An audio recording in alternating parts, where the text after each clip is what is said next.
I was walking through the park when a stranger tapped my shoulder. She smiled and said, "Your daughter is beautiful." I froze, completely confused, and told her I do not have a daughter. Her face suddenly fell. She said, "The little girl has been following you since the grocery store." I turned around and saw a little girl I had never seen before. The little girl took my hand and asked if we could go home now, Mommy. Let me know where you are watching from in the comments below. Hit like and subscribe if you have ever had your entire world turned upside down in a single afternoon. My name is Nyla. I am 31 years old, and I work as a senior forensic auditor. My sister Serena died 6 months ago. She was the golden child of our family, the perfect daughter who married a wealthy white man, while I was constantly treated like a disappointment. My parents always made sure I knew my place. I was the dark-skinned outcast who refused to join their flashy mega-church ministry, while Serena was their light-skinned trophy displayed for everyone to admire. Standing there in the park looking down at this 6-year-old black girl, my breath caught in my throat. She had Serena's exact eyes, her exact nose, and the exact same birthmark on her left cheek. I knelt down on the grass. My heart hammered against my ribs. I asked her what her name was. She looked at me with wide, terrified eyes and whispered that her name was Arya. She clung to the straps of a faded pink backpack. I gently asked if I could look inside to find her parents. She nodded slowly. I unzipped the bag. Inside, I found a few old crayons, a worn-out blanket, and a crumpled piece of paper shoved into the bottom corner. I pulled the paper out and smoothed the wrinkles. It was a birth certificate. The name read Arya. I scanned down to the parent section. My blood ran cold. The mother listed was Serena. My sister had a 6-year-old daughter, a daughter nobody in our family knew about, a daughter who was kept entirely secret while my parents paraded Serena around as the perfect, dutiful wife to her rich husband, Preston.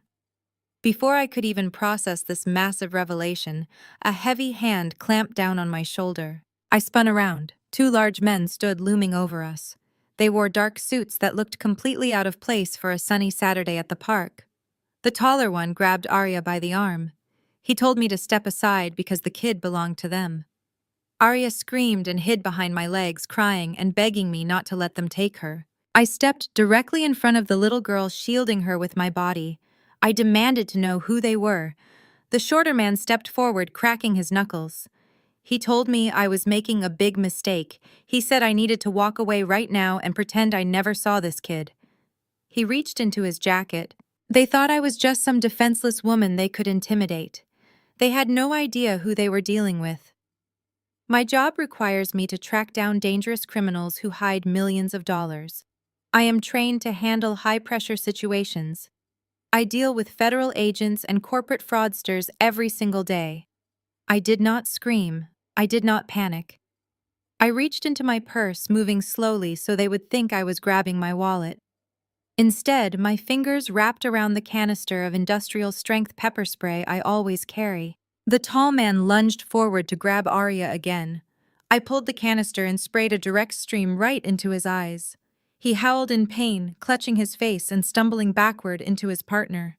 The second man cursed and wiped his eyes, trying to see through the burning mist. I did not waste a single second. I scooped Arya into my arms and sprinted across the park toward my car. I could hear the men shouting behind me, but I did not look back. I reached my car, yanked the door open, and strapped Arya into the back seat. I slammed the door, jumped into the driver's seat, and locked all the doors just as the second man slammed his fists against my window. I hit the gas and sped away from the curb, leaving them behind in a cloud of dust. My chest heaved as I merged onto the highway. I glanced in the rearview mirror. Arya was clutching her backpack, trembling but safe. I tried to make sense of the madness. Why did my sister have a secret child? Why were strange men trying to abduct her in broad daylight? Why did this little girl look at me and call me mommy? My phone buzzed in the cup holder. I kept my eyes on the road, but tapped the screen to read the notification. It was a text message from an unknown number. The message made my blood freeze in my veins.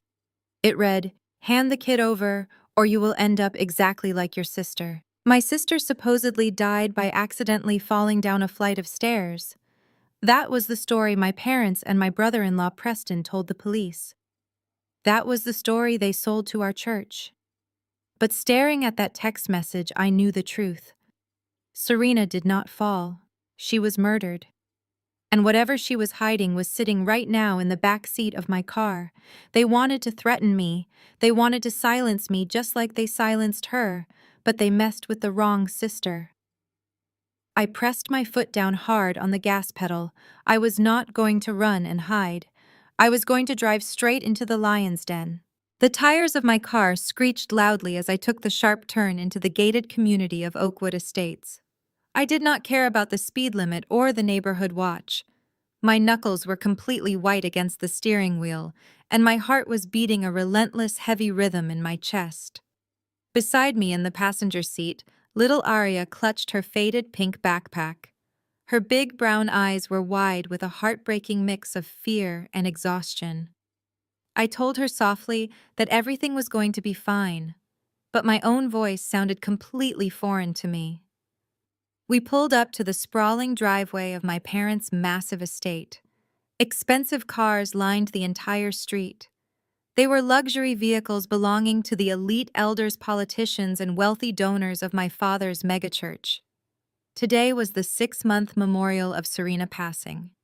It was a perfectly orchestrated high society gathering designed to show the whole world how tragically beautiful their grief was. I killed the engine and took a deep breath. It was time to tear down their perfect facade. I unbuckled Arya and took her small, trembling hand in mine. We walked up the grand marble steps, and I pushed the heavy mahogany double doors open without even bothering to knock.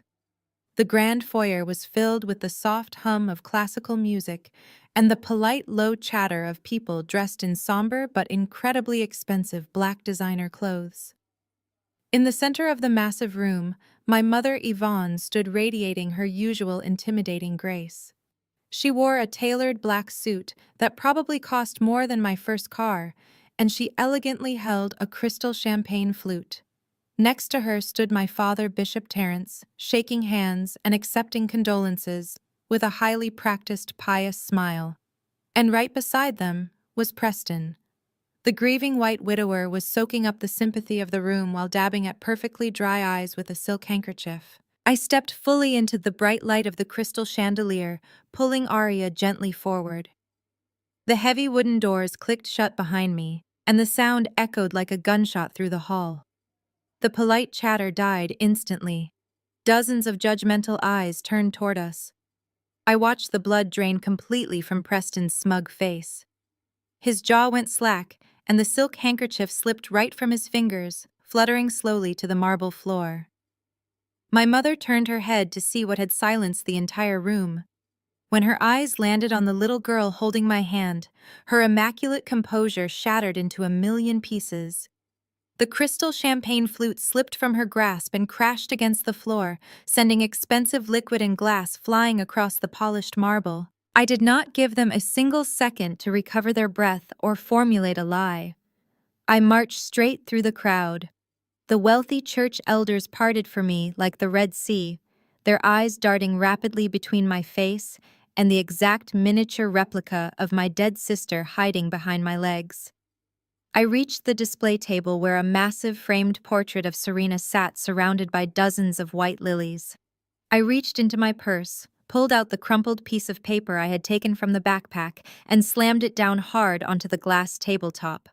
The slap of the paper rang out through the dead silent room. I looked directly into my mother's panicked eyes, and then shifted my cold gaze to my father.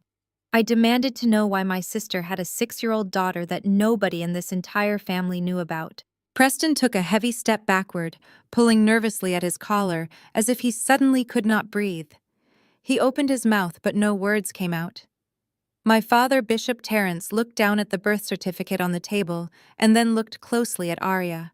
For a tiny fraction of a second, I saw raw recognition flash in his eyes. He knew the truth. They all knew the truth. But my mother was a master of absolute manipulation. She had spent 30 years controlling the narrative of her megachurch empire, and she was not about to let me ruin her perfect tragedy. She stepped forward carefully, avoiding the broken glass on the floor, and let out a loud, highly theatrical gasp. "Nyla!" What is the meaning of this sick and twisted joke? My mother cried out, her voice carrying the perfect pitch of a heartbroken, grieving mother. She turned to the church elders and clutched her chest as if she was in physical pain. I stood my ground and pushed the birth certificate closer to her. I told her this was no joke and she needed to explain right now why my sister was forced to hide her own flesh and blood from the world. My mother let out a shrill, desperate laugh. She pointed a trembling finger at me and raised her voice so every single person in the foyer could hear her clearly. She told the crowd that I was having a severe psychotic break. She said the profound grief of losing my sister had finally pushed my fragile, jealous mind over the edge. I could not believe what I was hearing, but I honestly should have expected it. She turned fully to the crowd, wiping a fake tear from her cheek. She announced that I had always been insanely jealous of Serena and her perfect, flawless marriage to Preston. She told the gasping audience that I was so desperate for attention and money that I had actually hired a random street kid to come in here and extort the grieving widower. She looked at me with pure venom in her eyes and called me a sick individual for using an innocent child to tarnish my dead sister's pristine memory. A loud murmur of agreement washed through the crowd of church elders. They were buying her dramatic performance completely. I felt my fingernails digging deeply into my own palms. I told her to stop lying to these people. I told her she had spent my entire life hiding me in the shadows because my dark skin and quiet nature did not fit the glamorous, elite image of her megachurch royalty. I told her I knew she forced Serena to hide this beautiful child just to protect the multi-million-dollar wedding to Preston. My father stepped forward, his face purple with intense rage. He ordered me to shut my mouth and get out of his house immediately before he had me thrown out like the trash I was. Preston had finally recovered from his initial shock. The color returned to his face, and it was quickly replaced by a cold, calculating fury. He realized the crowd was firmly on their side, and he immediately weaponized his privilege. He smoothed his expensive suit jacket and pulled a sleek smartphone from his pocket. He looked down at me, with a smirk full of pure, aristocratic arrogance. He announced to the room that he was not going to tolerate this disgusting extortion attempt from a deranged and bitter woman. He tapped the screen of his phone and held it up for me to see. He told me he was calling the police chief right now. He said they played golf every single Sunday, and the chief would be more than happy to send a squad car immediately to deal with a trespasser. He leaned in close, his voice dropping to a vicious whisper that only I could hear. He said, "It is time you get locked in a psych ward, Nyla, where you can never ever hurt this family again." The wail of police sirens pierced the tense silence of the grand foyer before Preston even had the chance to put his phone back in his pocket. His golf buddy, the police chief, had clearly made sure a squad car was waiting nearby, just in case they needed to clear out unwanted guests. The heavy mahogany doors swung open again, and 4 uniformed officers rushed into the mansion. Their hands were resting heavily on their utility belts, and their eyes swept the room looking for a threat. The moment the police arrived, Preston instantly completely changed his demeanor. The vicious, arrogant monster who had just threatened me vanished into thin air. In his place stood a wealthy, distressed widower seeking immediate protection from the authorities he basically owned. He stepped forward, smoothing his expensive suit jacket, and pointed a perfectly manicured finger right at my face. He told the lead officer that I was deeply disturbed and dangerous. He claimed I had burst into his wife's memorial service and was trying to extort his grieving family using a child I had abducted from the streets. He demanded that they arrest me immediately and take the little girl away to a shelter. My mother jumped right in, right on cue to support his massive lie. She pressed her hands to her face and let out a dramatic, echoing sob. She begged the officers to please be gentle with me because her daughter was sick and had completely lost her mind. My father stood tall beside her, nodding gravely to the officers like a wise religious leader carrying a heavy emotional burden. They were throwing me to the wolves without a single second of hesitation, just to protect their precious image and their wealthy son-in-law. The lead officer stepped toward me, unfastening the leather strap on his handcuffs. He told me to step away from the child and place my hands behind my back right now. Arya squeezed her eyes shut and buried her face into my legs, trembling uncontrollably as the men in uniform closed in on us. I did not move a single inch. I did not let the panic show on my face. I reached into my pocket, pulled out my phone, and hit record. I held it up high, making sure the camera captured Preston, my parents, and the officers approaching me. I stated my full name clearly and announced to the room that this entire interaction was now being recorded for legal purposes and federal documentation. The lead officer stopped in his tracks and ordered me to put the device away. He warned me that I was interfering with police business and making things much worse for myself by resisting arrest. I looked the officer dead in the eyes and refused. My voice did not shake even a little bit. I told him he was standing in the middle of a civil family dispute, and he had absolutely no jurisdiction to remove a child from my care without a signed warrant from a judge. Preston scoffed loudly from across the room, his face twisting with annoyance. He told the cops to stop wasting time listening to a crazy woman and just put me in cuffs already. He reminded the officer that he personally funded the new police cruisers last year and expected them to do their jobs without asking questions. The officer took another step toward me, reaching for my arm with a stern look on his face. I calmly stepped back and began reciting the exact state family law statutes regarding child welfare and custody disputes. My voice rang out crystal clear over the whispers of the church elders.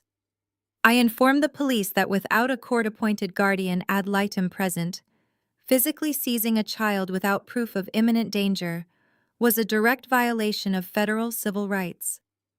I told the officer that if he wrongfully touched me or this little girl, his career would be over before the sun went down. Preston laughed, a cold, incredibly arrogant sound that echoed in the vast room. He told the police I was just a lowly accountant spouting nonsense. I read on the internet to sound smart. He demanded they take the kid right now and stop letting a hysterical woman dictate the law. I did not even look at Preston. I kept my eyes locked solely on the lead officer. I reached into my inner jacket pocket and pulled out a thick folded document. I flicked it open and pressed it firmly against the officer's chest. I told him to read it very carefully before he made the biggest mistake of his life and ruined his pension. It was an emergency protective order. My family thought I was just some basic corporate drone working a dead-end desk job. They had no idea that as a senior forensic auditor working covertly with federal agencies, I knew exactly how to navigate the legal system better than any of them. I knew how to fast-track paperwork through judges who actually respected the law over dirty megachurch money. I explained to the room that a federal judge had signed that document exactly 1 hour ago. It granted me 48-hour emergency physical custody of Arya until a formal hearing could be convened. The lead officer scanned the document, and I watched the aggressive confidence drain completely out of his face. He saw the official federal seal and the judge's signature staring back at him. He swallowed hard and handed the paper back to me with a nervous nod. He turned around to face Preston and shook his head. He explained that his hands were completely tied. The paperwork was ironclad and legitimate. He said the police could not legally touch me or the child, and that this was now a matter for the family courts to decide. The look of absolute shock on Preston's face was priceless. His white privilege and his massive bank account had just violently collided with a brick wall of actual federal law. He turned completely red with rage. He cursed at the officers, telling them they were entirely useless and threatening to have their badges by tomorrow morning.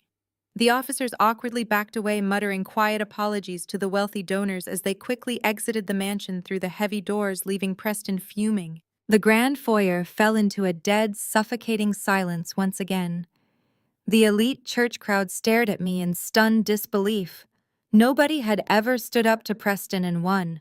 Nobody had ever humiliated the powerful bishop and his glamorous first lady in their own home and walked away unscathed. I bent down and scooped Arya into my arms. She wrapped her small arms tightly around my neck and buried her face in my shoulder, holding on for dear life. I turned to leave the suffocating room and walk out into the fresh air. Suddenly, my father stepped directly into my path, blocking the exit. Bishop Terrence loomed over me, his face twisted into an ugly mask of pure, unadulterated rage. The pious holy man facade was completely gone. He leaned down close to my face, so the gossiping church elders could not hear the poison spilling from his mouth. He asked me if I really thought I could just waltz in here and dare to defy Preston and this family without facing massive consequences. His breath was hot and shaking with deep anger. He told me I was making the worst mistake of my pathetic life. He stared at me with eyes full of utter hatred and delivered his final threat. He said, "By tomorrow morning, you will be completely penniless." He told me he would personally see to it that I lost everything, just like the time he maliciously cut my college tuition to punish me for not bowing to his rules. He promised he would use every shady connection he had to destroy my career, empty my bank accounts, and leave me begging on the streets. He said I was going to pay dearly for disrespecting the empire he built. I stood there holding the exact replica of my dead sister in my arms. I looked back at the man who was supposed to protect me, but only ever saw me as a burden. I felt absolute ice running through my veins. I did not flinch, and I did not back down. The morning sun felt heavy as I pulled into the parking garage of the downtown accounting firm where I supposedly worked. I had barely slept at all. Arya was safely tucked away at a secure location with a highly trusted friend who knew how to keep quiet, but my mind was constantly racing with my father's vicious threats from the night before. I grabbed my briefcase from the passenger seat and walked up to the grand glass entrance doors of the building. I reached for my lanyard and swiped my employee badge against the security scanner just like I had done every single morning for the past 2 years. The light flashed a harsh, angry red, and the heavy glass doors remained locked tight. I tried it again, thinking it was just a glitch in the system, but the scanner buzzed with a loud, harsh rejection tone that echoed in the empty morning lobby. Before I could even figure out what was happening, the heavy glass doors were pushed open from the inside by 2 armed corporate security guards. The head of security, a man named David, who I had shared coffee with just last week, stepped forward with a cheap cardboard box in his hands. He would not even look me in the eye as he stood blocking my path. He cleared his throat and told me my employment had been terminated, effective immediately, by a direct order from the board of directors. He said a major shareholder had flagged my file for gross misconduct and breach of contract. I knew exactly who that major shareholder was. Preston had wasted absolutely no time weaponizing his wealth and his white privilege against me. He wanted to remind me exactly who held the power in this city. Right on cue, my cell phone vibrated deep in my coat pocket. I pulled it out and saw Preston's private number flashing on the bright screen. I answered it and pressed the phone to my ear without saying a single word. His smug, arrogant voice filled my ear immediately. He let out a dark chuckle and asked how my morning commute was going. He told me a college dropout loser like me should have known better than to play silly games with a man who owned half the city real estate. He said he hoped I did not need to buy any groceries for my stolen new kid because my father had just called in a few personal favors at the bank. My personal checking and savings accounts were completely frozen under the pretense of a highly suspicious fraud investigation. They were using their megachurch connections to starve me out and cut off all my resources. Preston told me I had exactly 1 hour to hand the kid over to Child Protective Services, or things would get unimaginably worse for me. He said if I complied and begged for his forgiveness, he might be generous enough to make a call and unfreeze my accounts so I could afford a cheap bus ticket out of town. He told me to learn my place, and remember that black women who cause trouble for him always end up broken. He laughed one last time and hung up the phone, leaving me listening to the dead air. The security guards stood there gripping their belts, waiting for me to break down and cry. My former co-workers were slowly gathering near the lobby windows, whispering and pointing at the disgraced woman being thrown out onto the street like common garbage. They expected a massive emotional scene. They expected me to fall to my knees and beg for my job back, or scream about the extreme injustice of it all. They truly thought they had just ruined my entire life in a matter of minutes. I looked down at the pathetic cardboard box holding a few fake plastic plants and some cheap company pens. I did not shed a single tear. I did not beg or scream or plead my case to men who were paid to ignore me. Instead, a slow and totally genuine smile spread across my face. I told the security guards they could keep the box and the trash inside it. I turned around and walked right out of the corporate plaza with my head held high and my spine straight. I walked 3 blocks down the busy city street until I found a quiet, independent coffee shop tucked away in an alley. I ordered a black coffee paid with a $20 bill I kept in my shoe and sat at a small, wobbly table in the very back corner facing the front door. I reached into my leather briefcase and pulled out my real laptop. It was not the cheap plastic machine the accounting firm had issued me. It was a heavy, matte, black encrypted device issued directly by the federal government. My family and my arrogant brother-in-law thought I was just a low-level number cruncher who got lucky landing a mediocre corporate job. They eagerly believed the false narrative they had created about me being a failure and a dropout. What they did not know was that my corporate accounting job was nothing but a carefully constructed cover story. I was actually a senior forensic auditor working covertly for the Internal Revenue Service and federal law enforcement. My specific specialty was tracking down and dismantling high-level financial crimes and utterly destroying arrogant men who thought their dirty money made them untouchable. I opened the heavy laptop and quickly bypassed 3 separate layers of advanced biometric security. I logged directly into the classified Federal Criminal Investigation database. The bright screen illuminated my face with endless rows of green encrypted text and financial codes. Preston thought freezing my small personal checking account was a masterstroke of raw power. He had absolutely no idea that I currently held the federal authority to freeze his entire financial empire with just a few careful keystrokes. I typed his full name and his corporate tax identification numbers into the global tracking system. I bypassed his clean domestic accounts completely and went straight for the hidden offshore shell companies he used to funnel the untaxed megachurch donations. I watched with deep satisfaction as a massive tangled web of illegal wire transfers began to unfold right before my eyes on the glowing screen. He had been moving millions of dollars through fake shell charities for years, living a life of supreme luxury on stolen funds. My father thought he could threaten to leave me penniless and broken.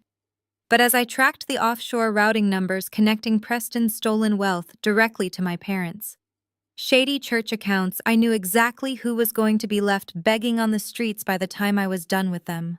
I closed my encrypted laptop and slid it back into my leather briefcase. The offshore routing numbers I had just discovered were a massive web of deceit. But I could not stay at the coffee shop any longer. I had to get back to the safe house. I left the coffee shop through the back alley and made my way to the unmarked sedan I had rented under an assumed name. I drove across the city, taking a convoluted route to ensure nobody was following me.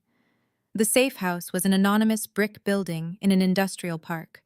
It belonged to an old colleague from my federal training days who owed me his life.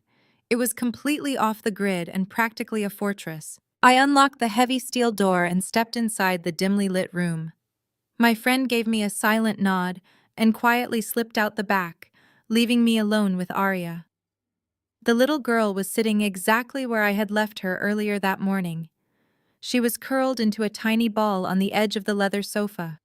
Her knees were pulled tightly to her chest and she was staring blankly at the blank concrete wall. The severe trauma of losing her mother and then almost being kidnapped by strange men in suits had completely shattered her. She had not spoken a single word since we fled the park. She just sat there completely mute and shivering in the cool air of the safe house. I walked over slowly and sat on the floor near the sofa so I would not tower over her and scare her further. I spoke in the softest voice I could manage, telling her that she was safe and nobody was going to hurt her ever again. She did not look at me. Instead, her small fingers dug deeper into the matted fur of a brown stuffed bear she had pulled from her faded pink backpack. The bear looked incredibly old and worn out. One of its plastic button eyes was missing, and the fur was patched and discolored from years of love. As I watched her thumb nervously rub the back of the bear, I noticed something incredibly strange. The thread running down the main seam of the bear's back was entirely different from the rest of the original stitching. The original thread was a faded tan color, but the thread along the spine was bright, heavy-duty black nylon. It was thick and knotted clumsily, as if someone had hastily sewn it shut in a blind panic. My forensic training immediately kicked in. People who hide things always leave a trail, and my sister was running for her life when she died. I gently reached out and placed my hand over Aria's small, trembling fingers. I asked her if I could look at her bear for just a second to fix it. She hesitated for a long time, her wide brown eyes finally meeting mine. She slowly loosened her tight grip and let me take the stuffed toy from her hands. I turned the bear over and ran my fingers along the thick black stitching. There was a hard, rigid lump hidden deep inside the soft cotton stuffing. My heart started hammering violently against my ribs.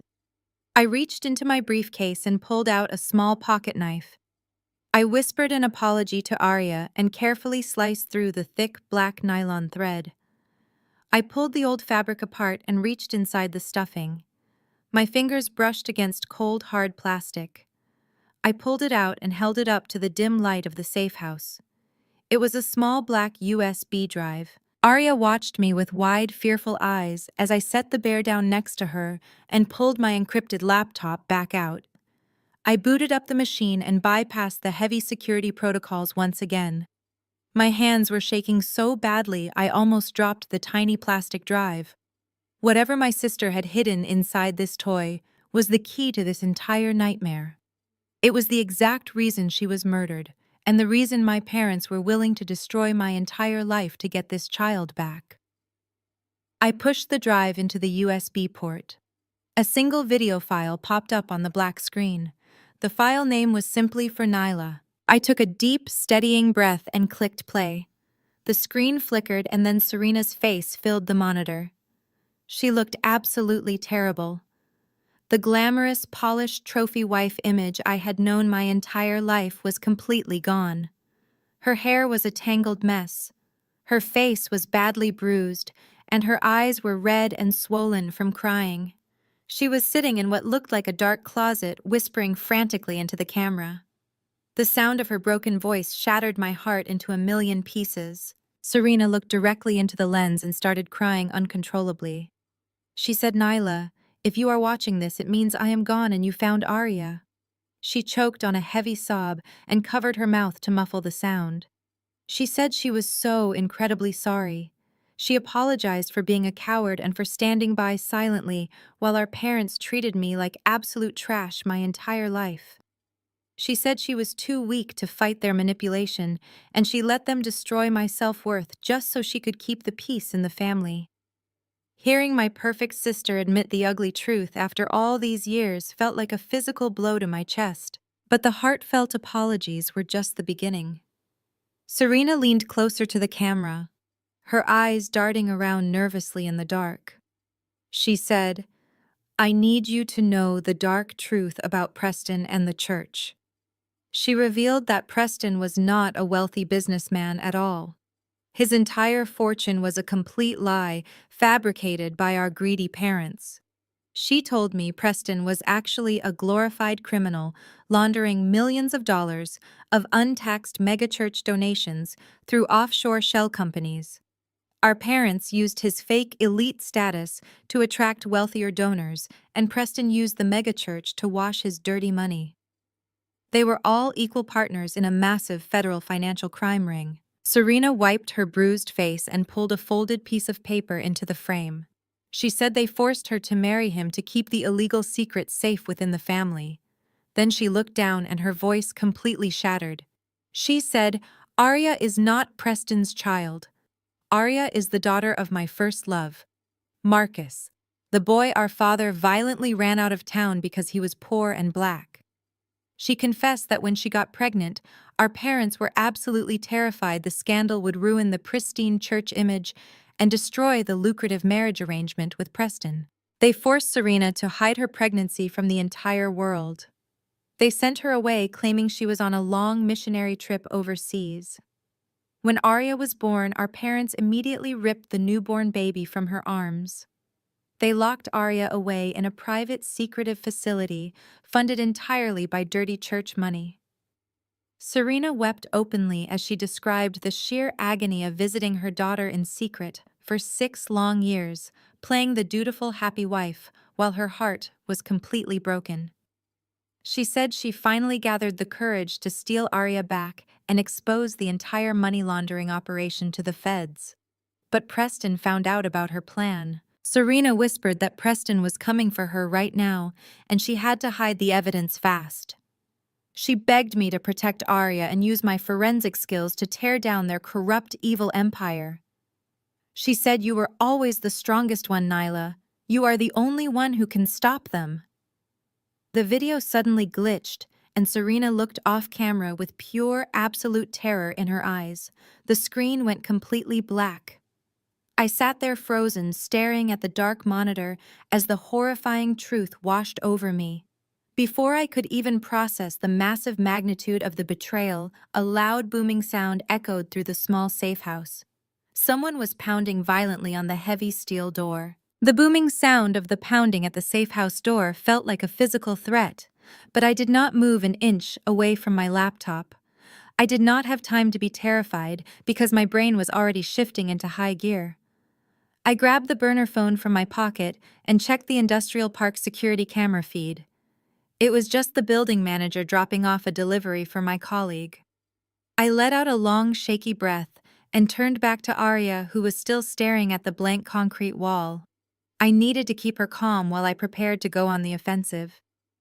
The next morning was Sunday, and I knew exactly what was coming. I sat in the dark for hours planning every move and gathering every scrap of digital evidence I had pulled from the offshore accounts. When the sun finally rose, I was already logged into the live stream of the Sunday service at the Kingdom Harvest megachurch.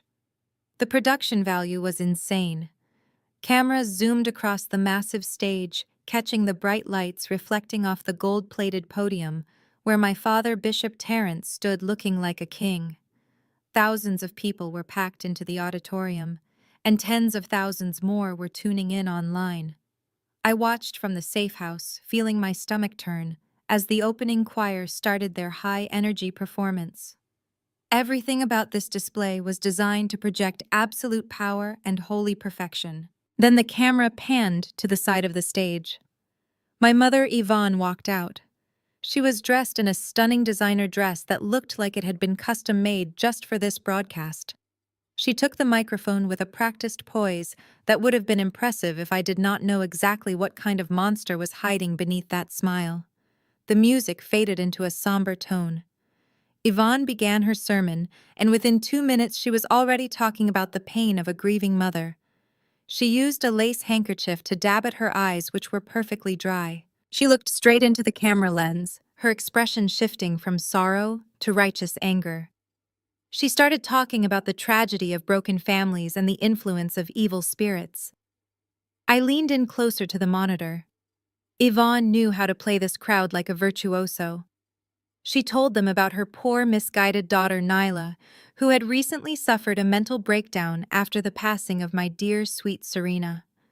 She claimed I was currently trapped in a spiral of dark obsession and manic episodes. She said I had become a vessel for negativity and demons, and that my actions were a direct attack on the integrity of our holy household. The audience began to moan in sympathy, and some people in the front row started raising their hands in prayer. Yvonne increased the intensity of her voice. She claimed I was currently holding a beautiful, innocent child hostage in an undisclosed location against her will. She said the child had run away from home and I had snatched her up to use her as a pawn in a cruel extortion scheme. I watched the chat feed on the side of the screen explode with thousands of comments. People were calling me a monster, a kidnapper, and a devil. Within 10 minutes, my phone started blowing up with notifications. My private contact information had been leaked online. The text messages and social media tags were filled with disgusting abuse. Total strangers were sending me photos of graves and telling me I should die so I could finally be with Serena. The level of vitriol was staggering. They believed every word she said because she was the first lady of their church. She had painted me as the ultimate villain, and they were ready to burn me at the stake. Yvonne wiped a tear that actually started to fall this time, and she called for the congregation to pray for me to be delivered from my madness.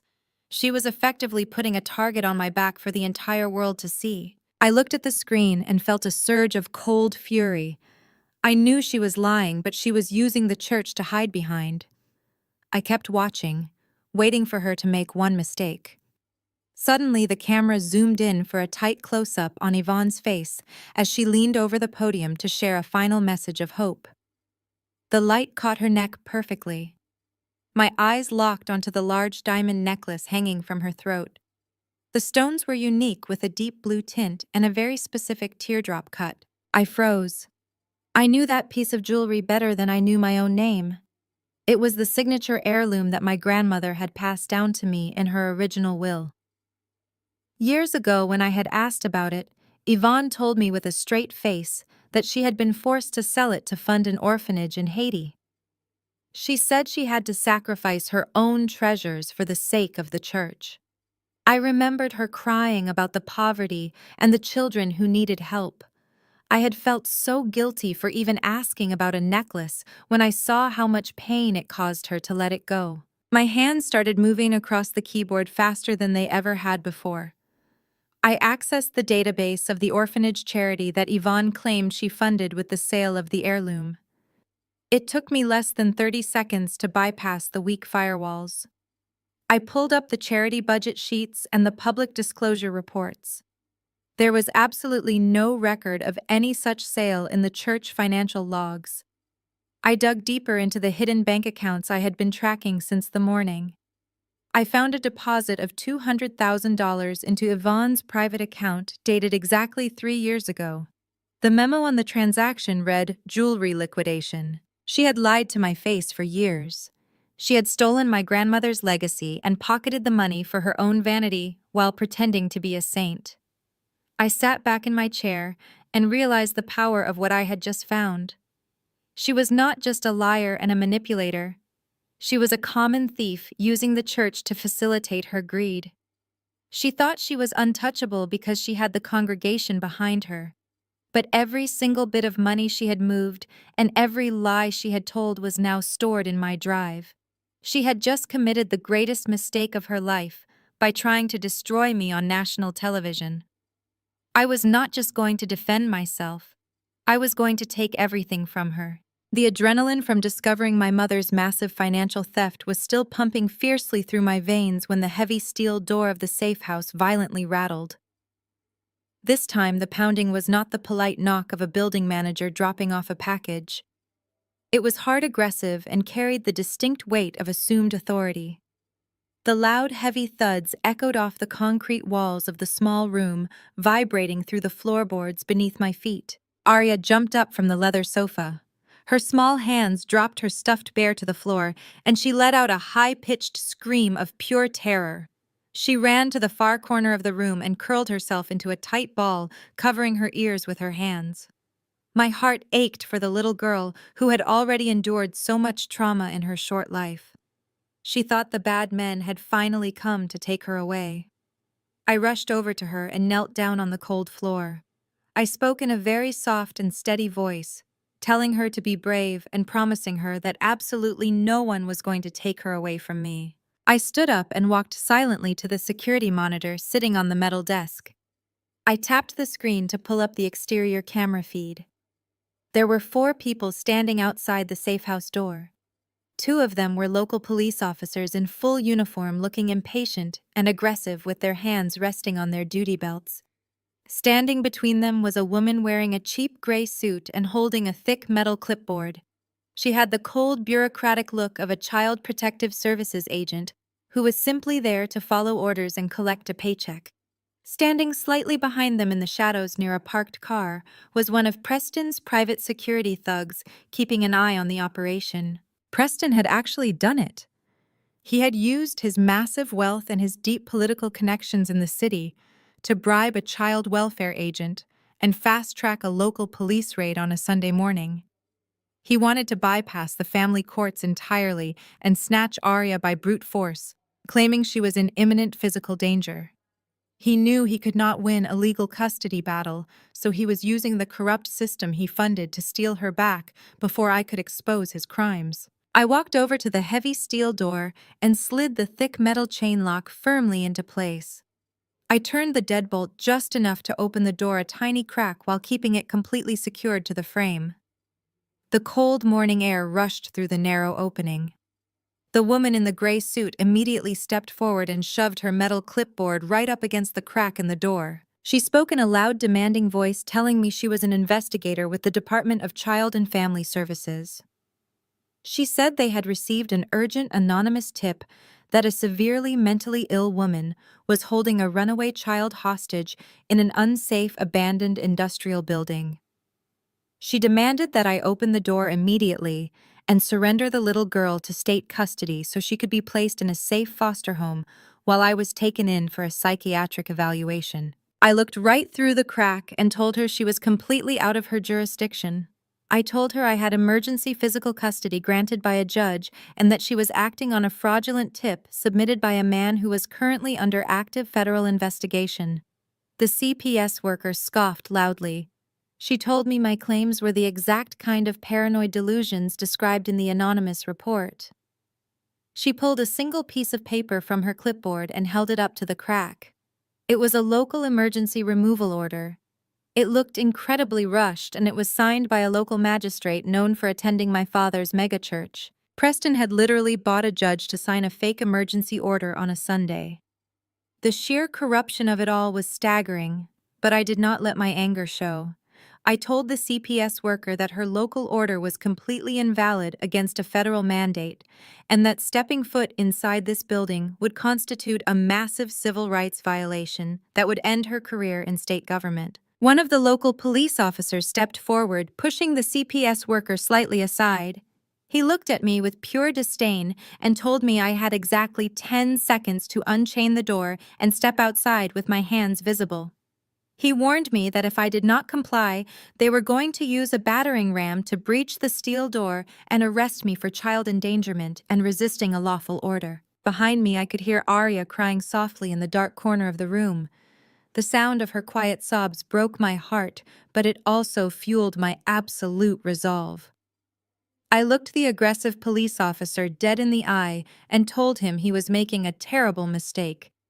I told him he was acting as a private mercenary for a corrupt billionaire, and that breaching this door would end his pension permanently. The officer sneered and told his partner to get the breaching ram from the cruiser. The heavy metal tool was brought up to the concrete steps. The cops took their positions, holding the heavy ram between them, preparing to smash the lock to pieces.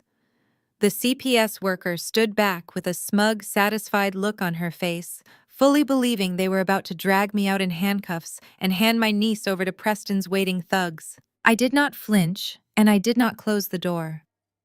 I just stood there watching the monitor out of the corner of my eye. I knew exactly what time it was. I had made a highly encrypted phone call hours ago, right after discovering the truth on the USB drive. I had sent a secure data packet containing Preston's money laundering files directly to my unit chief at the Federal Bureau of Investigation. Just as the local officers pulled the heavy ram back to strike the door, the sound of screeching tires completely shattered the quiet morning. 3 massive black sport utility vehicles sped into the industrial park, kicking up clouds of dust and gravel. They swerved violently and boxed in the local police cruisers, blocking any possible exit. The doors of the black vehicles flew open simultaneously. 8 heavily armed federal agents wearing tactical vests stepped out, forming a solid wall around the safe house entrance. They carried federal authority and a presence that made the local cops freeze completely in their tracks. A tall woman wearing a sharp black suit stepped out of the lead vehicle. She was a federal prosecutor, and she was one of my closest allies in the Justice Department. She walked right up the concrete steps, holding a thick manila folder. She looked at the local police officers who were still awkwardly holding their battering ram. She told them to drop the equipment and step away from the door immediately. The local cops looked confused, and tried to argue, citing their local removal order. The federal prosecutor did not even let them finish their sentence. She opened her manila folder and pulled out a document bearing the official seal of a United States federal judge. She read the order out loud in a voice that demanded absolute obedience. She declared that the minor child Arya was officially classified as a protected material witness in an ongoing federal criminal probe involving massive financial fraud and international money laundering.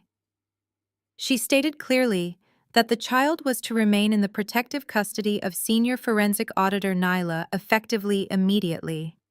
She turned her sharp gaze to the CPS worker and told her that any further attempt to remove the child would be prosecuted as a direct obstruction of a federal investigation. The local cops dropped the breaching ram to the concrete floor with a loud clang.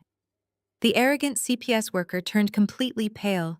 Her smug expression vanished instantly as she realized she had been manipulated into interfering with a massive federal case. She lowered her clipboard and began backing away, apologizing profusely to the prosecutor and claiming she was just following a tip. Preston had tried to use his local power to crush me, but his dirty money was absolutely useless against the full weight of the federal government. His plan had completely failed. The local cops retreated to their cars in total humiliation and drove away quickly.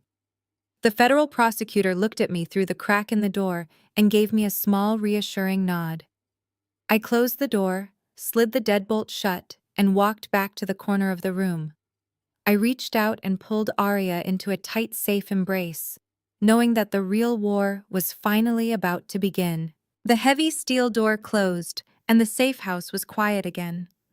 I had won the morning battle, but the war was far from over. Preston was a cornered animal, and cornered animals are always the most dangerous. Less than 2 hours after his corrupt police raid fell apart, my burner phone vibrated on the metal desk. I answered it and heard his cold voice on the other end. The fake Southern gentleman routine. The grieving widower act, it was all completely gone. He told me to meet him at a rundown diner on the edge of the city limits at midnight. He said, "Come alone, and let us settle this like adults." I knew exactly what he was trying to do. He realized his money could not buy the federal government, so he was going to try and buy me instead. I told my federal prosecutor friend to keep a very close watch on Arya, and I headed out into the dark night. The diner was an old, decaying building sitting alone on a desolate stretch of highway. The neon sign outside was flickering, and the parking lot was completely empty, except for Preston's massive luxury SUV idling in the shadows. I parked my rental car a few spaces away and walked inside. The air smelled like stale grease and old coffee. There was only one waitress wiping down the counter, and she did not even look up when I walked in. Preston was sitting in a dim booth at the very back of the restaurant. He was wearing a custom-tailored suit that looked entirely ridiculous in a place with sticky vinyl seats and cracked linoleum floors. I walked over and slid into the booth across from him. I did not say a word. I just looked right into his cold blue eyes, waiting for him to make his move. Preston did not waste any time. He leaned back against the red vinyl seat and stared at me with pure, unadulterated disgust. He told me I was becoming a massive thorn in his side. He said he honestly could not understand why I was fighting so hard for a child that did not even belong to me. His voice was dripping with absolute arrogance as he listed all the ways he was superior to me and my family. He called my parents pathetic, greedy fools who practically sold my sister to him for a taste of real elite wealth. He laughed about how easy it was to manipulate the powerful bishop and the glamorous first lady with a few offshore bank transfers. Then he leaned forward and looked at me like I was something he had scraped off the bottom of his expensive Italian leather shoes. He said, "You were always the ugly, bitter sister, Nyla." He told me I spent my entire life living in Serena's shadow because I was too dark and too quiet for my parents to ever love properly. He said I was just using her bastard child to finally get some attention from the church community that had always rejected me. I listened to his vicious insults without showing a single shred of emotion on my face. My silence only seemed to irritate him more. He reached into the inner pocket of his suit jacket and pulled out a sleek leather checkbook. He uncapped a heavy gold fountain pen and quickly scribbled a series of numbers across the paper.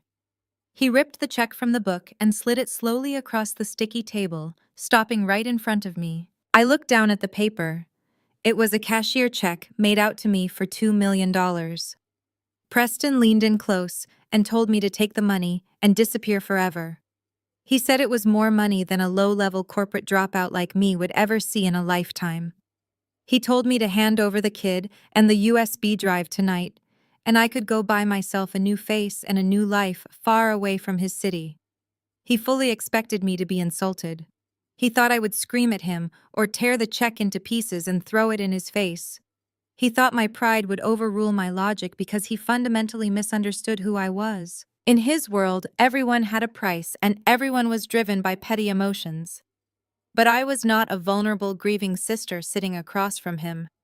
I was a senior forensic auditor actively building a federal case against a massive criminal enterprise. Tearing up a check was something they did in cheap movies to make a dramatic point. In the real world, holding on to that check meant holding on to concrete physical evidence. I picked up the piece of paper and carefully examined his signature. The ink was still slightly wet. I folded the check neatly in half and slid it into the pocket of my jacket. Preston let out a harsh laugh, thinking he had just successfully bought my silence. He started to slide out of the booth, telling me he would send his men to the safe house to collect the girl within the hour. I held up my hand and stopped him in his tracks. I looked him dead in the eye and told him $2 million was absolute pocket change for a man who had been laundering tens of millions through a megachurch for the past 4 years. I told him my price was not $2 million. My price was $5 million. His smug smile faltered for a second as my words registered. I told him I wanted the remaining $3 million completely untraceable, and I did not want it handed to me in a dark, greasy diner in the middle of the night. I leaned across the sticky table and laid out my exact terms. I told him this weekend my parents were hosting the massive legacy gala to honor Serena's memory at the downtown Ritz-Carlton. The entire city elite would be there. I told him I wanted him to hand me the money directly on that stage in front of every single donor and politician in the room.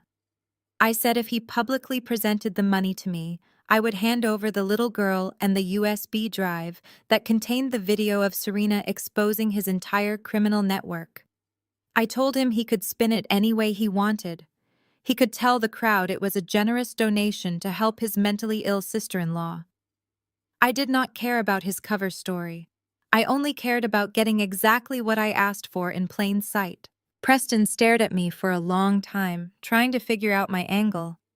His massive ego absolutely blinded him to the reality of the situation. He thought I was just another greedy member of my family desperately trying to cash in on my sister's tragedy. He thought my demand to be paid publicly was just a pathetic cry for validation from the elite society that had always treated me like an outcast. He scoffed loudly and shook his head. He told me I was just as disgusting and money-hungry as my parents. He said we were all exactly the same underneath it all. He agreed to my terms without a second thought. He told me to bring the kid and the drive to the gala, and he would make sure I got my blood money. Preston stood up, straightened his expensive tie, and walked out of the diner without looking back. I sat in the dim booth, listening to the roar of his SUV engine as he sped away into the dark night. A small, genuine smile spread across my face. I reached into my pocket and touched the folded $2 million check. Preston thought he had just bought his freedom from a bitter dropout. He was completely unaware that he had just handed physical written evidence of bribery directly to an undercover federal investigator. Bribing a federal witness with $2 million in a criminal investigation carried a mandatory federal prison sentence. I took a sip of my cold water. The trap was perfectly set and the bait was taken. Now all I had to do was show up to the gala and watch his entire corrupt empire burn to the ground. I stepped out of the diner and the freezing night air hit my face immediately. The buzzing neon sign above the door cast a harsh red glow across the cracked asphalt of the empty parking lot. I wrapped my coat tighter around my shoulders and walked toward my rental car, listening to the crunch of gravel beneath my boots. My mind was already racing ahead to the gala and the trap I had just set for Preston. I was calculating every single logistical detail for the federal raid. But before I could even reach for my car keys, two tall figures stepped out from the deep shadows of the building, entirely blocking my path. My heart spiked for a fraction of a second before my eyes adjusted to the dark. It was my parents. Bishop Terence and First Lady Yvonne stood there waiting in the freezing cold. They must have been sitting in their luxury sedan, watching Preston's vehicle leave. They were here to finish the job their wealthy son-in-law had started. My mother stepped forward first. She was wearing a heavy designer cashmere coat tightly belted at the waist, looking every bit the elite matriarch even in a dirty diner parking lot. She pointed a manicured finger directly at my chest. Her voice trembled with a mixture of absolute disgust and rage. She told me I was a greedy, vile little monster. She said Preston had just called my father from his car and told them everything about my demand for $5 million. She scoffed and called me a cheap extortionist. She said I was actively trying to ruin a good, honorable man who had done nothing but support our family through a devastating tragedy. I just stared at her, letting her hurl her poisonous words into the cold air. I asked her if she really believed Preston was a good man, or if she was just terrified of losing the massive illegal donations he funneled into her private bank accounts. That completely set her off. Yvonne lost the last shred of her perfect church lady composure. She stepped right up into my personal space, her face contorted with years of repressed hatred. She told me I had always been a bitter, jealous parasite sucking the joy out of our family. She said I could not stand the fact that Serena was the beautiful, successful one, while I was nothing but a massive disappointment. I did not raise my voice, but I asked her why she made sure I felt like a disappointment every single day of my life. I asked her why she always pushed me into the background and treated me like a dirty secret. Yvonne let out a cold, cruel laugh that made my stomach turn. She told me to look in the mirror. She said, "Look at your skin, Nyla. You were always too dark and too plain." She admitted right there in the empty parking lot that my dark skin did not fit the glamorous, elite image she had carefully constructed for our mega church. She said Serena was light and radiant, and she was the perfect poster child for a blessed, wealthy family. She told me my deep complexion reminded the wealthy donors of the ghetto they were all trying to pretend they never came from. She said she had to break my confidence and make me the permanent scapegoat so Serena could shine brightly without any competition. She admitted she deliberately tore down my self-esteem piece by piece from the time I was a little girl, so I would never dare to step into the spotlight and embarrass her. Hearing my own mother admit that she mentally and emotionally abused me for 3 decades just because of the tone of my skin was a profound kind of violence. It was the ugly, toxic reality of colorism staring me right in the face from the woman who gave birth to me. She had sacrificed my entire childhood on the altar of her own vanity and her deep internalized self-hatred. My father stood right behind her, nodding along in silent agreement. He was the holy bishop who preached about God's unconditional love every single Sunday to thousands of people. But he looked at his own dark-skinned daughter with nothing but pure contempt. I felt a hot tear prick the corner of my eye, but I adamantly refused to let it fall. I refused to give them the satisfaction of seeing me bleed. I took a deep breath and told her that her ugly truth meant absolutely nothing to me anymore, because her precious light-skinned golden child was dead, and her wealthy white savior was going to federal prison. My father stepped past my mother. His massive frame cast a dark shadow over me. He reached into his expensive tailored overcoat and pulled out a thick manila envelope. He slapped it hard against the hood of my rental car. He told me I was not going anywhere near Preston or the Legacy Gala this weekend. He said he had spent the last few hours making some very private calls to the chief medical officer of the church hospital network. He pulled a sheet of paper halfway out of the envelope so I could see the official medical letterhead and the signature at the bottom. He told me it was a signed involuntary psychiatric hold. He said his highly paid doctor had officially certified, without even examining me, that I was an active danger to myself and others suffering from severe paranoid schizophrenia and violent delusions. He told me that all he had to do was make one single phone call, and an ambulance accompanied by armed private guards would show up at my safe house to drag me away in restraints. He said they would lock me in a padded room and pump me full of heavy antipsychotic sedatives until I forgot my own name. He smiled an evil, sinister smile and said absolutely nobody would ever question a grieving, loving father trying to get emergency medical help for his crazy, erratic daughter. Terrence leaned down until his face was inches from mine, his breath clouded in the freezing night air. He delivered his final, heavy ultimatum. He said, "If you even think about showing your face at the gala, I will release this forged psychiatric hold immediately." He told me to take the $2 million check Preston offered, leave the state tonight and abandon the child at a local fire station, or he would personally ensure I spent the rest of my miserable life trapped in a mental asylum. He really thought he had completely checkmated me. He thought his raw power and absolute cruelty would finally force me to break and submit to his will. I looked down at the forged medical document, and then I looked up into my father's cold, empty eyes. I did not scream, I did not beg for mercy, and I certainly did not panic. My division at the Federal Bureau of Investigation handled corrupt medical professionals and false imprisonment charges every single day. His fake document was not a threat. It was just another massive federal crime to add to his growing indictment. I reached into my pocket, grabbed my car keys, and pressed the unlock button. The headlights flashed brightly, cutting right through the dark parking lot and illuminating their angry faces. I gave my parents a slow, chilling smile. I looked right at him and said, "See you on the red carpet, Bishop." I opened my car door, slid into the driver's seat, and drove away, leaving them standing completely stunned in the freezing darkness. The drive back to the safe house was quiet, but my mind was moving at 1,000,000 miles an hour. The freezing rain had started to fall, slicking the empty city streets with a dangerous layer of black ice. As I gripped the steering wheel, I played the conversation from the diner over and over in my head. Preston had agreed to my demand for a public exchange at the Legacy Gala entirely too easily. Men like him do not suddenly play by the rules, and they certainly do not hand over $5 million in front of a live audience without a backup plan.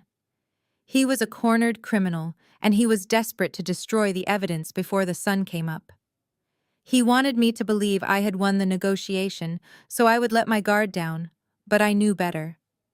I knew he would send his worst monsters into the dark to finish the job tonight. I arrived at the industrial park and parked my rental car 2 blocks away, walking the rest of the distance in the freezing shadows. My federal prosecutor friend had already moved Arya to a highly classified secondary location hours ago. The little girl was completely safe, sleeping under the watchful eyes of armed federal marshals. The safe house was now completely empty, except for me and the trap I had carefully laid out. I was not just an accountant who sat behind a desk crunching numbers. My work with federal law enforcement meant I had deep connections with elite tactical units. I had used those connections to bring in a private security detail composed of former military operatives who specialized in neutralizing high-threat targets. I unlocked the heavy steel door and stepped into the pitch-black room. 4 heavily armed men dressed in dark tactical gear emerged from the shadows to greet me. The team leader gave me a silent nod, confirming that the perimeter was secure and the traps were set. I walked over to the reinforced back room and sat down in front of a bank of encrypted security monitors. All we had to do now was wait in the suffocating silence of the night. At exactly 3 in the morning, the silent alarms on my laptop flashed a bright blood red. The exterior cameras showed 3 large black SUVs rolling into the industrial park with their headlights completely turned off. They parked in a blind spot behind a crumbling brick wall. 5 massive men stepped out of the vehicles. They were wearing heavy body armor, black ski masks, and carrying suppressed automatic weapons. These were not just local street thugs. These were highly paid professional mercenaries, hired by a billionaire who was absolutely terrified of going to federal prison. Preston had sent a literal death squad to my door to retrieve a child and a USB drive, and he fully expected them to leave my dead body behind on the concrete floor. I watched the monitors with a cold, calculated focus. The mercenaries moved with absolute precision, stacking up against the heavy steel door of the safe house. They did not bother trying to pick the heavy deadbolt. The lead mercenary pulled out a high-temperature cutting torch. A blinding blue and white spark ignited in the darkness, and he began slicing straight through the heavy steel hinges. The smell of melting metal and ozone seeped into the building. I tapped my radio and gave the command to my security team to hold their positions and let the intruders breach the first room. I wanted them completely inside the kill box before we shut the door behind them. With a violent kick, the heavy steel door crashed inward, hitting the concrete floor with a deafening thud. The mercenaries flooded into the dark safe house, moving methodically with their weapons raised and their laser sights cutting through the pitch-black air. They swept the main living area, kicking over the leather sofa and tearing through the kitchen cabinets. The leader signaled for two of his men to secure the perimeter, while he and another man advanced toward the reinforced back room where I was sitting. They thought they had the element of absolute surprise. They thought they were hunting a terrified civilian. The moment the leader stepped past the threshold of the main hallway, the trap violently slammed shut. I hit a button on my console that instantly dropped heavy steel shutters over all the windows and locked the main entrance with an electronic deadbolt. The safe house was instantly plunged into absolute impenetrable darkness. Before the mercenaries could even reach for their night vision goggles, the room erupted in blinding, strobing tactical lights. My security detail moved like ghosts in the flashing chaos. It was a high-stakes physical confrontation, but it was over almost as quickly as it began. My men did not use lethal force because a dead mercenary cannot testify in a federal court. Instead, they used non-lethal tactical precision. The loud crack of a taser echoed through the hall, followed by the heavy thud of a massive man hitting the concrete floor, convulsing. One of the mercenaries tried to swing his suppressed rifle, but a member of my team grabbed the barrel, twisted it upward, and delivered a brutal strike to the back of the mercenary's knee, bringing him down instantly. I watched through this reinforced glass as the highly paid assassins were systematically dismantled and subdued. The sounds of heavy grunts shattering glass and the zip of thick plastic ties filled the air. Within 60 seconds, all 5 of Preston's elite mercenaries were face down on the ground, securely bound and completely neutralized. They were groaning in pain, their weapons stripped away and tossed into a pile in the corner. I stepped out of the back room and walked calmly into the strobe-lit hallway. The leader of the strike team was lying on his stomach, breathing heavily, as one of my men kept a heavy boot pressed firmly between his shoulder blades. I knelt down next to him, my face completely devoid of any emotion. I reached my hand into the front pocket of his tactical vest and pulled out a small black burner phone. He glared at me through the eye holes of his ski mask, realizing exactly how badly he had underestimated his target. I stood up and looked at the glowing screen of the burner phone. There was only one contact saved in the device. It was listed simply as the boss. I opened the messaging app and my thumbs flew across the small digital keyboard. I typed a very short, simple message. Job done, got the USB. I hit send and watched the little icon spin until it confirmed the message was delivered. I stood in the quiet safe house surrounded by bound mercenaries and waited. Less than 10 seconds later, the phone buzzed in my hand. It was a reply from Preston. The message read, "Burn the building and meet me at the drop point. Excellent work." I let out a low, dark laugh that echoed off the concrete walls.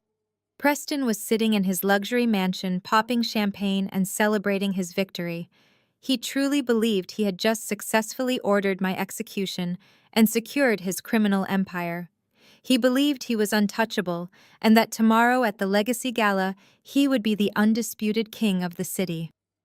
I slipped the burner phone into my pocket and looked at my security team. The evidence of attempted murder was now officially secured. The gala was only hours away, and Preston had absolutely no idea that he was about to walk blindly into a public slaughter. The morning of the Legacy Gala arrived with a bitter chill in the air. But inside the classified federal facility, the temperature felt perfectly controlled. I had relocated to the regional field office of the FBI before the sun even started to rise, leaving Arya safely secured with my federal prosecutor friend. The next 12 hours were the most critical window of my entire investigation. I sat alone in a highly secure conference room completely surrounded by glowing monitors and stacked boxes of subpoenaed financial records. This was my actual world. My family always treated me like a lowly corporate dropout because I did not wear flashy designer labels or seek out the spotlight. But sitting in the blue light of those screens, I was an absolute apex predator. I pulled up the final set of encrypted bank statements tracing the complicated web of offshore shell companies Preston had created. He was incredibly arrogant, but he was not nearly as smart as he believed himself to be.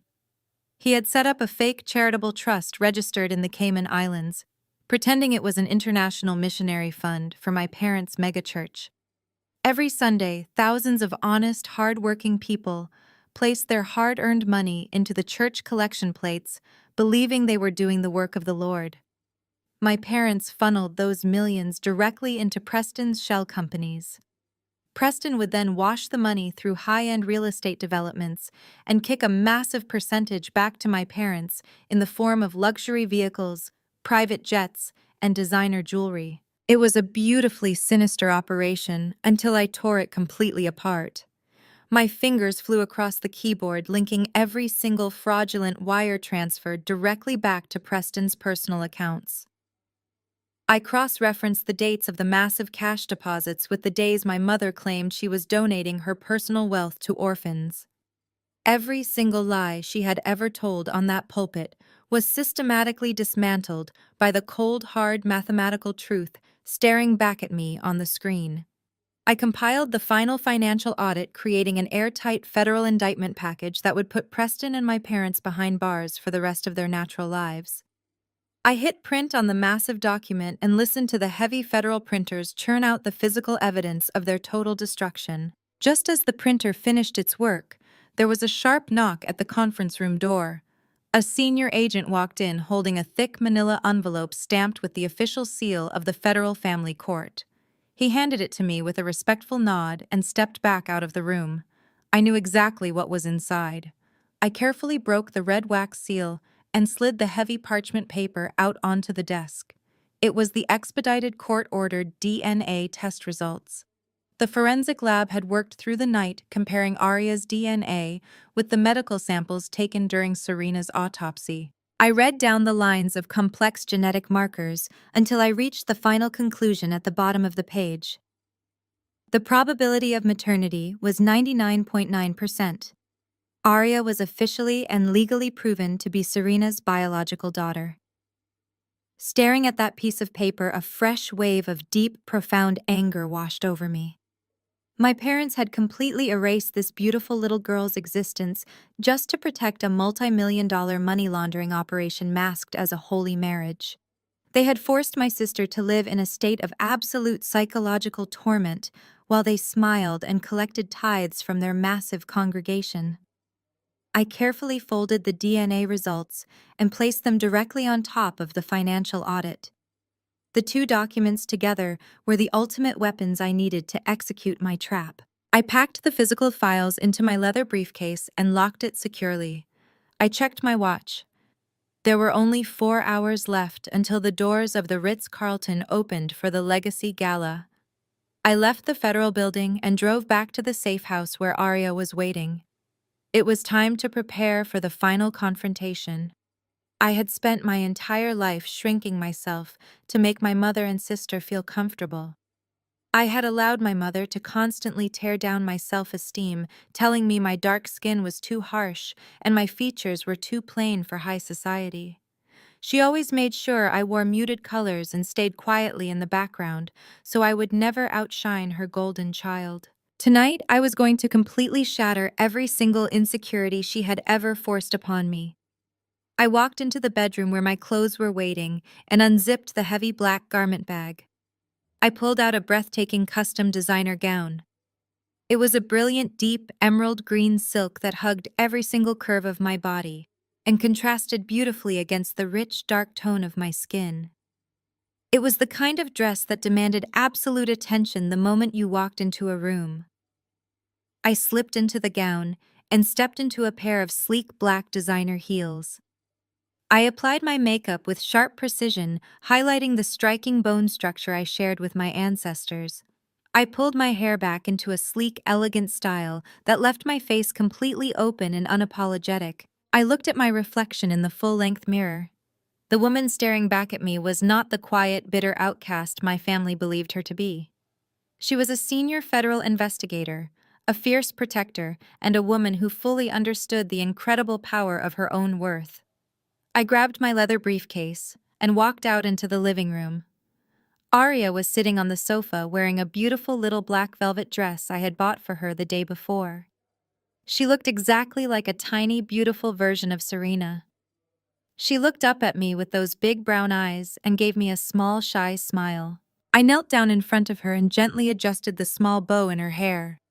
I told her that tonight we were going to go to a very big party and that she needed to be very brave for just a little while longer. She nodded slowly and reached out her small hand. I wrapped my fingers around hers, feeling the immense weight of the responsibility I carried. I was not just fighting for my own vindication anymore. I was fighting to give this little girl the beautiful free life that my parents and Preston had violently stolen from her mother. I stood up tall, gripping the heavy leather briefcase in one hand and holding Arya's hand firmly in the other. My trap was perfectly set, and the bait was waiting on a silver platter. I took a deep, steadying breath and walked out the door into the cool evening air. It was time for war. The heavy tires of my rental car pulled up to the grand entrance of the downtown Ritz-Carlton. The valet stepped forward immediately, opening my door as the flash of paparazzi cameras instantly lit up the cool night air. The Legacy Gala was not just a memorial service, it was the most anticipated high society event of the entire year. Hundreds of the most powerful Black elites, politicians, wealthy donors, and mega church leaders were flowing through the gilded double doors.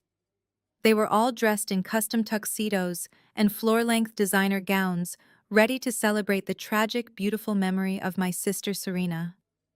The sheer scale of the opulence was sickening. Every crystal chandelier, every ice sculpture, and every expensive bottle of champagne was paid for with stolen money, washed through my parents' corrupt empire.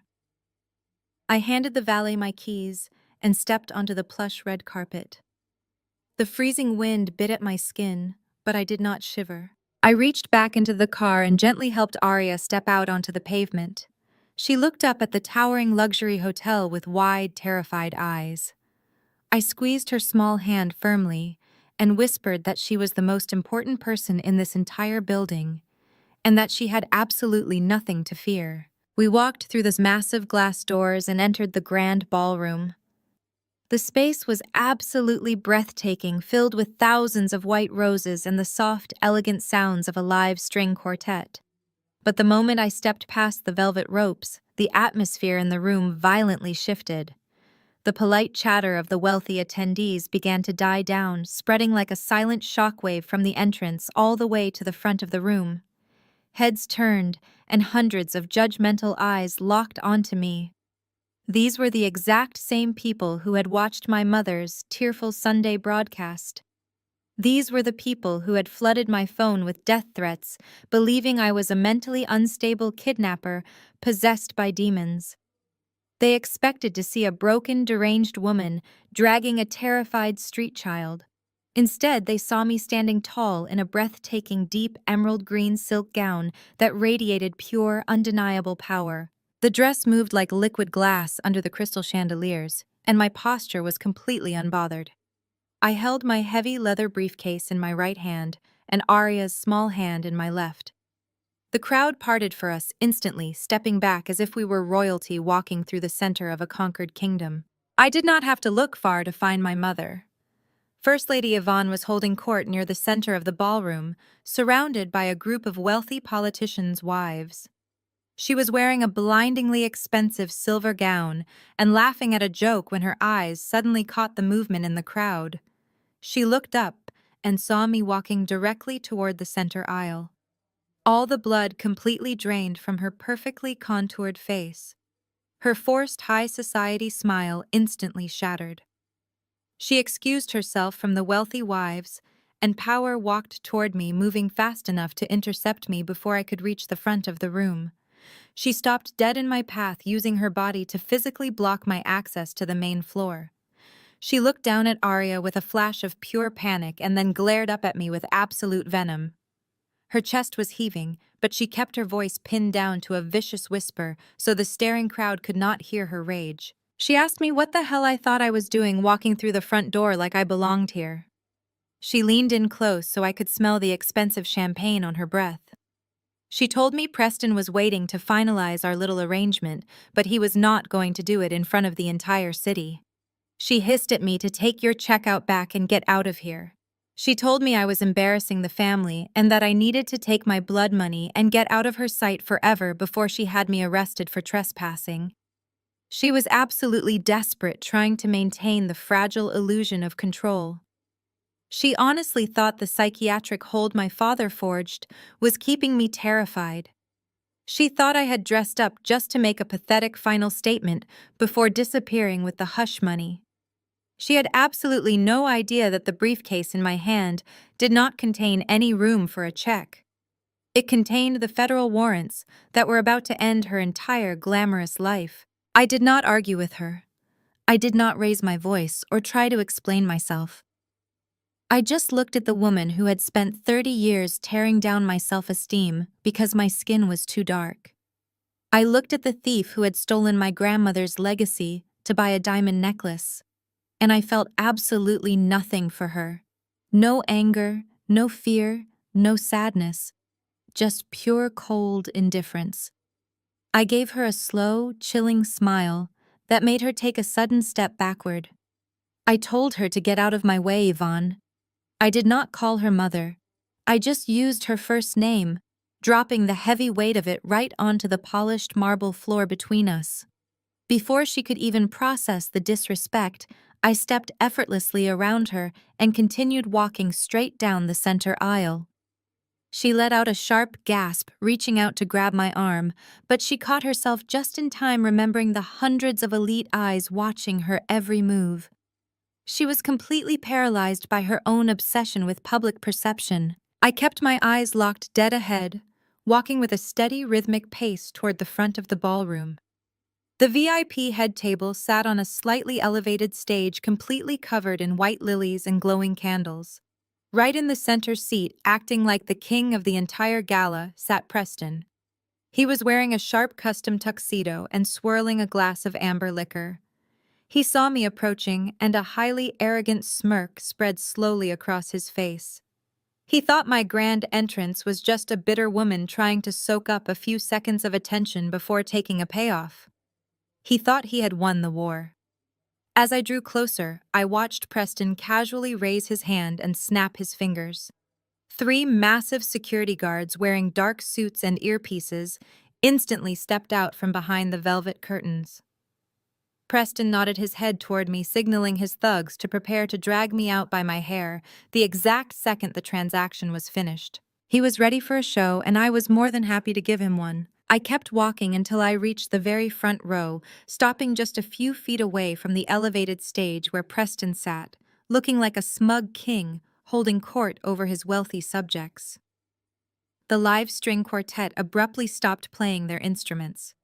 The heavy velvet curtains behind the head table parted, and the massive crystal chandeliers dimmed down to a soft glow, leaving only a blinding white spotlight shining directly on the wooden podium. Preston stood up slowly, buttoning his custom-tailored tuxedo jacket, and walked to the microphone. He looked out over the vast sea of elite faces and bowed his head, taking a long, deep breath that echoed loudly through the massive sound system. He began to speak, and his voice was the absolute perfect mixture of practiced grief and stoic strength. He talked about Serena, describing her as a radiant angel who was taken from this world far too soon by a tragic accident. He wiped a non-existent tear from his cheek and told the crowd how much he missed her bright smile every single morning. He spoke about the deep void she left in his heart and in the massive congregation of the Kingdom Harvest megachurch. The wealthy politicians and church elders in the audience were eating it up, completely hanging on to his every single word and murmuring their deep sympathies. My father, Bishop Terence, sat at the edge of the stage, nodding his head with a look of profound, fake sorrow. Then Preston looked down right at me. His cold blue eyes locked onto mine, and that arrogant smirk flickered across his face for just a fraction of a second before he quickly replaced it with a look of profound pity. He leaned closer into the microphone, and his voice echoed across the dead silent ballroom. He said, "Tonight, we are here to honor Serena, but we are also here to heal as a family." He gestured toward me with an open hand, playing the role of the benevolent, gracious savior. He asked the crowd to please look upon his sister-in-law, Nyla. He let out a heavy, dramatic sigh and told the 1,000 people in the room that the tragic, sudden loss of Serena had completely broken my mind. He claimed I was currently suffering from severe paranoid delusions and that the intense grief had driven me to do desperate, irrational things that were hurting the people who loved me the most. The room shifted uncomfortably. People began to whisper, pointing their expensive champagne glasses in my direction. Preston motioned for me to step up onto the stage. He told the crowd that despite my erratic behavior and my highly disturbing mental state, he was a man of God and a man of infinite forgiveness. He looked at Arya, who was standing beside me, gripping my hand tightly, and he shook his head with fake sadness. He announced to the room that I had taken in a homeless street orphan in a misguided, desperate attempt to replace the sister I lost. He said he would not let his family suffer any longer in the shadows. He promised the entire congregation that he would personally fund this poor orphan's care in a state-of-the-art group home, so that I could finally be committed to a psychiatric facility to get the serious medical help I desperately needed. A collective gasp of sympathy and shock rippled through the massive ballroom. My mother Yvonne was nodding in the front row, dabbing her eyes with a lace handkerchief, playing her part perfectly. They were trying to publicly humiliate me into submission, wrapping their poison in a layer of holy charity. Preston reached his hand out, urging me to come up the steps. I did not hesitate for a single second. I squeezed Arya's hand, and we walked up the short flight of stairs together, standing directly next to him under the blinding white spotlight. Preston pulled me into a tight, uncomfortable hug, pretending to comfort me for the flashing cameras of the local press. As he squeezed my shoulder, his hand slid down and he pressed a folded piece of heavy paper into my palm. He leaned his face right next to my ear, completely hidden from the audience, and dropped his fake, grieving voice entirely. He whispered the words with pure, unadulterated venom. He said, "You lose, drop out. Take the money. Leave the kid and get the hell out of my city before my men throw you in the river." He pulled back from the hug and gave me a warm, patronizing smile for the crowd, fully expecting me to turn around and walk away in total defeat. He expected me to lower my head and shuffle off the stage like the broken scapegoat my family had always trained me to be. He thought his $5 million was the ultimate display of absolute power. But I did not step down from the stage. I did not cower, and I certainly did not walk away. I looked down at the heavy folded paper in my hand. I opened it slowly, letting the bright stage lights illuminate the ink. It was a certified cashier check for exactly $5 million made out directly to me. He had actually done it. His massive ego had convinced him he was completely untouchable. He had handed me the physical evidence of his bribery in front of 1,000 witnesses. I looked at Preston and gave him a slow, chilling smile that made the arrogant confidence completely drain from his face in an instant. His blue eyes widened as he realized I was not leaving the stage. I reached out and snatched the microphone right out of the heavy brass stand. The sudden, violent movement caused a loud burst of static to echo through the massive speakers, making several wealthy donors in the front row jump in their seats.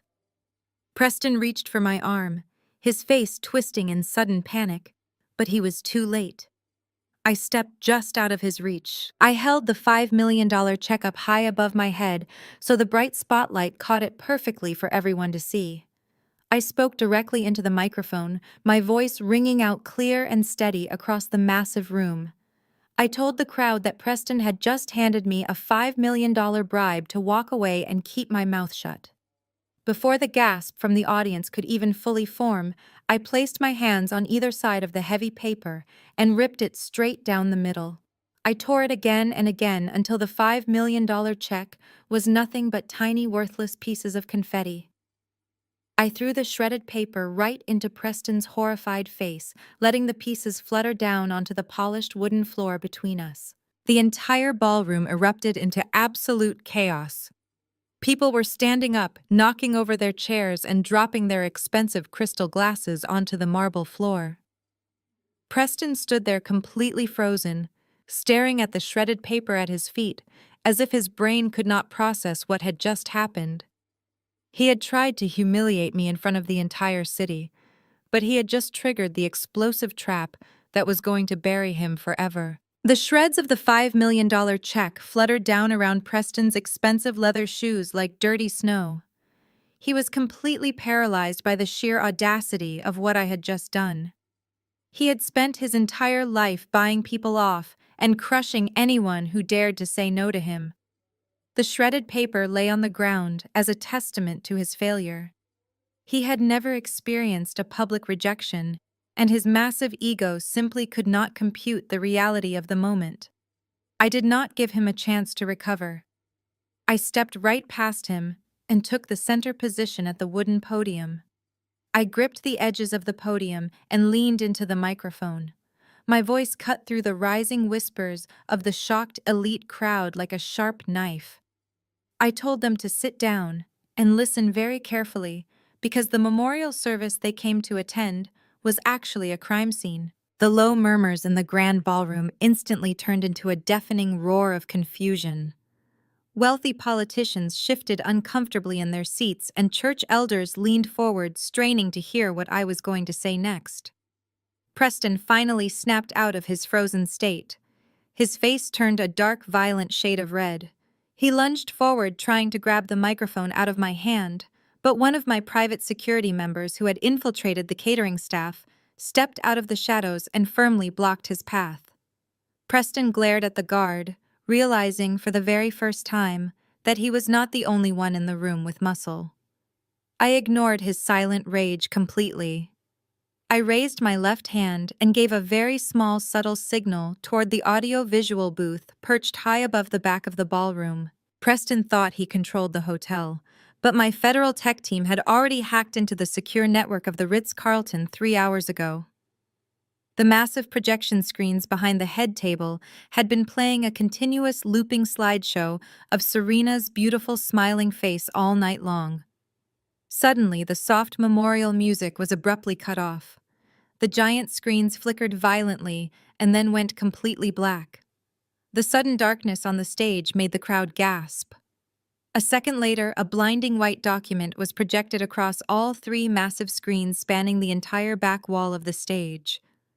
The official seal of the United States Federal Family Court was completely unmistakable at the top of the page. I pointed up at the massive glowing screens, and my voice echoed powerfully across the silent room.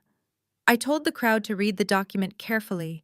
I told them they were looking at a court-ordered genetic test that was expedited just this morning by a federal judge.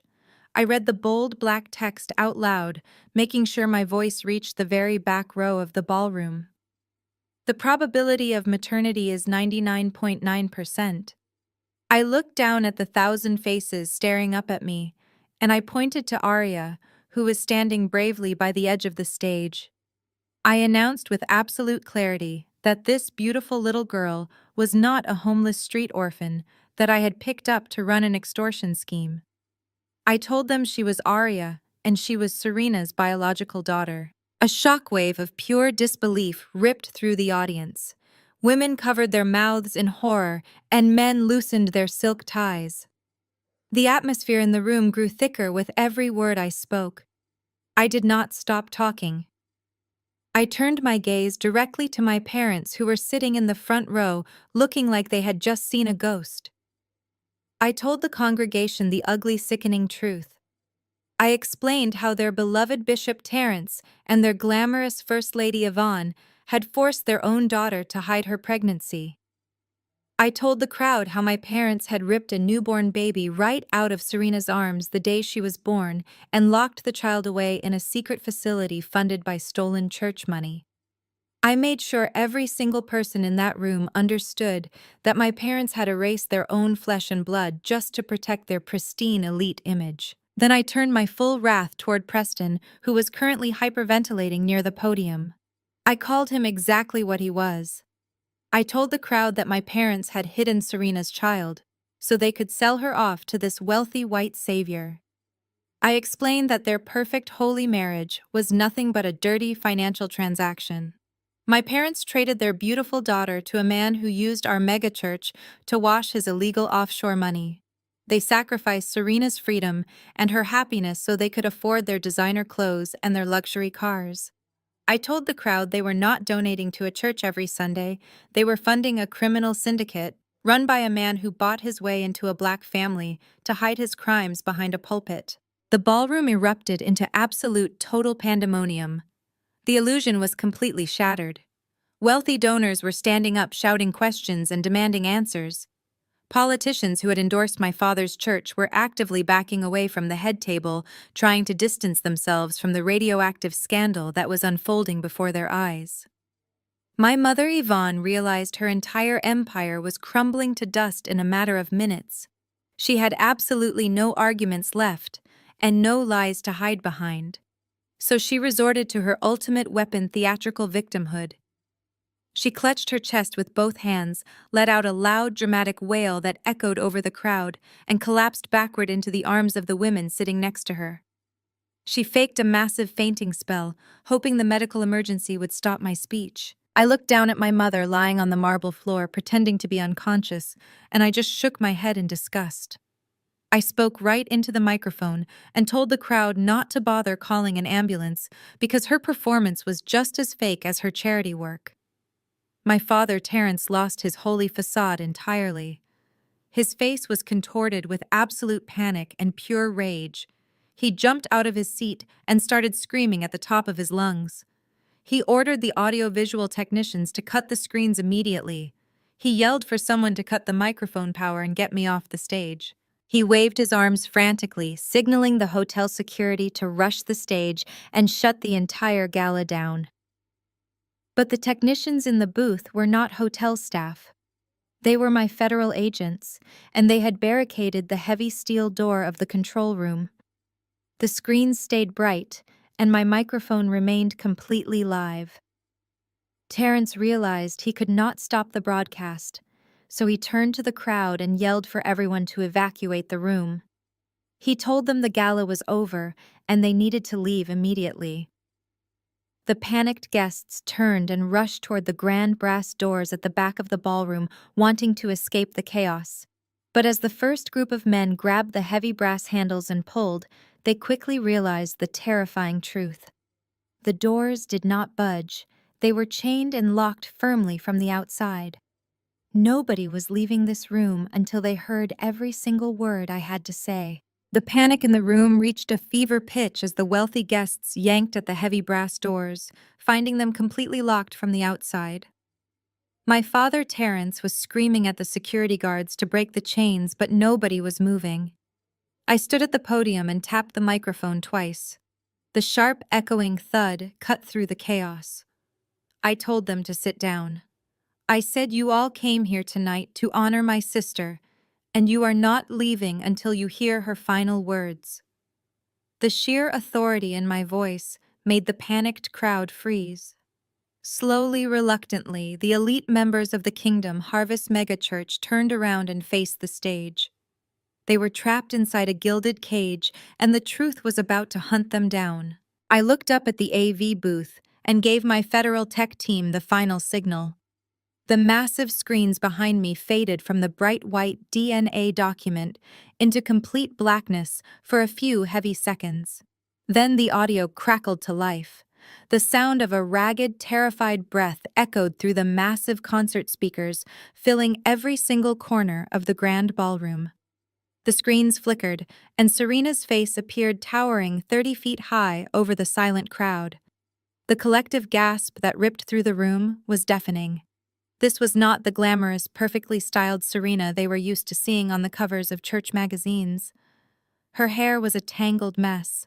Her lip was busted, and a massive dark purple bruise covered the entire left side of her face. Her eyes were swollen, and she looked entirely broken. Serena looked directly into the camera lens with wide, terrified eyes. Her voice shook as she started to speak. She said, "My name is Serena. And if you are watching this, it means Preston finally killed me." The entire ballroom felt like all the oxygen had been sucked out of it in a single second. Women in the front row clamped their hands over their mouths, holding back screams. I watched Preston out of the corner of my eye. His face went completely pale. He took a step back, stumbling over the microphone cord on the stage, shaking his head in absolute denial as his dead wife began to confess all of his sins to the entire world. He looked around frantically, searching for an escape, but my private security guards had silently moved to block every single exit path from the stage. Serena's voice cracked as she confessed the truth about her perfect marriage. She told the congregation that Preston had been physically abusing her for years. She detailed how he would smile for the church cameras on Sunday and then lock her in their bedroom and beat her on Monday. She described the nights she spent locked in closets, terrified for her life, while the congregation praised him as a pillar of the community. She cried as she explained that she begged our parents for help so many times. She said she went to Bishop Terrence and First Lady Yvonne, showing them her bruises and pleading with them to let her come home. The crowd turned their disgusted eyes toward my parents. My father was completely frozen, staring at the screen in horror. My mother was still on the floor, but she had opened her eyes, realizing she could not fake her way out of this nightmare. Serena did not stop there. She leaned closer to the camera and explained exactly why our parents refused to save her. She told the thousands of donors sitting in the room that Preston was embezzling massive amounts of money from the church charity funds. She detailed the offshore shell companies, the fake missionary trips, and the luxury kickbacks that my parents happily accepted in exchange for keeping their mouths shut about the abuse. She listed the exact accounts and the exact amounts, proving everything I had just compiled in my federal audit. She said my parents sold my life to protect their wealth. The wealthy politicians and church elders who had funded my father's empire for decades began shouting in absolute outrage, realizing they had been massively scammed to fund a violent criminal's luxurious lifestyle. The holy image of the Kingdom Harvest megachurch was being completely obliterated frame by frame. Then Serena dropped the final devastating piece of the truth. The tears streamed down her bruised cheeks as she looked into the lens. She said, "I finally packed my bags tonight. I told Preston I was leaving him and taking Arya away to expose everything." She choked on a heavy sob and whispered that Preston had cornered her at the top of the grand staircase in their mansion. She said he told her that if she tried to walk out the front door, he would push her down the stairs and tell the police she tripped in her heels. She looked into the camera and delivered her final haunting message. She said, "If they tell you I fell, it is a lie. Preston murdered me to protect the money. Please, Nyla, avenge me." The video abruptly cut to black, leaving the ballroom in a state of stunned, horrifying silence. The truth was entirely undeniable. It was a confession from the grave, exposing a massive criminal conspiracy and a brutal, cold-blooded murder. The wealthy congregation was absolutely sickened. People were weeping openly, and others were glaring at Preston with pure, violent hatred. The men who had shaken his hand and praised his business acumen just an hour ago were now looking at him like he was a monster. Preston realized his entire world had just collapsed. His pristine reputation, his wealth, his freedom, it was all completely gone in a matter of minutes. His mind simply could not handle the sheer magnitude of his public destruction. Preston snapped completely. The calm, calculating, arrogant billionaire vanished, and a rabid, cornered animal took his place. His face turned a vibrant shade of purple, and the veins bulged violently in his neck. He lunged toward the podium, screaming like an absolute maniac. He did not even care who was watching anymore. His voice cracked with feral rage as he spit his words into the air. He screamed at the top of his lungs to shut it off right now. He beat his chest with his fists like a lunatic, ignoring the hundreds of phones that were now recording his complete mental breakdown. He yelled, "I own this church. I own this family. You are nothing but a broke loser." I stood completely still, letting his insane words wash over me. I did not flinch, and I did not back away. The man who had ordered my death just a few hours ago was now reduced to a screaming toddler throwing a temper tantrum in a very expensive suit. His true colors were finally bleeding out for the entire world to see. The illusion of the wealthy white savior was dead and buried. He was just a desperate criminal screaming at a woman he could no longer control. He pointed a shaking finger at me, his eyes wide and completely crazed, repeating that he was the king of this city and nobody could touch him. I watched Preston screaming his lungs out and waving his arms like a completely rabid animal. The contrast between us was staggering. He was a billionaire throwing a violent public tantrum, and I was a woman standing perfectly still in a custom emerald gown, holding the microphone with absolute calm. The tension in the room was so thick it was suffocating. The elite crowd held their collective breath, waiting to see what I would do next. They expected me to shrink back or call for security. And then I did the one thing Preston absolutely did not expect. I laughed. It was not a forced or nervous sound. It was a deep, genuine laugh that echoed off the high vaulted ceilings of the massive ballroom. The sound of my laughter cut right through his crazed ranting like a sharp blade. Preston froze instantly, his mouth hanging open as he stared at me in total disbelief. He was so used to people cowering and begging when he raised his voice. He had absolutely no idea how to process a black woman laughing directly in the face of his unhinged fury. I stepped closer to the edge of the stage, looking down at him. My voice was calm and completely steady as I spoke into the microphone. I told him to listen to himself. I asked him if he really still believed he was the untouchable king of the city. I reminded him of the specific insult he had whispered in my ear just moments ago, calling me a broke, dropout loser.